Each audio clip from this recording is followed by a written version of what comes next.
Welcome to Burlap Teachers. Enjoy the video. In this video, I will show you how to make butter from whipped cream. First, gather your ingredients and equipment.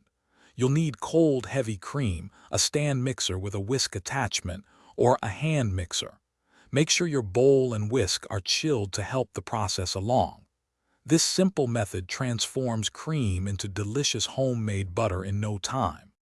Begin whipping your cold, heavy cream on medium-high speed. You'll see it progress from soft peaks to stiff peaks, just like making whipped cream. Keep going. The mixture will then start to look a bit curdled and yellow. This is exactly what you want, as the fat solids are beginning to separate from the buttermilk. If you're finding this video helpful, please hit that like button and subscribe for more kitchen tips. Quick recommendation. After all that whipping, let the Shark AI Ultra Robot Vacuum handle the cleanup. It's voice-controlled, self-emptying, and pet-friendly, perfect for keeping your kitchen spotless. Check the description for the link and other great deals. Now, let's get back to the video. As you continue whipping, the butter solids will visibly clump together, leaving a milky liquid behind.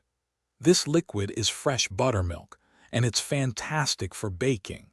Carefully pour the buttermilk into a separate bowl. You'll be left with a solid mass of butter in your mixing bowl, ready for the next step. Now it's crucial to wash your butter.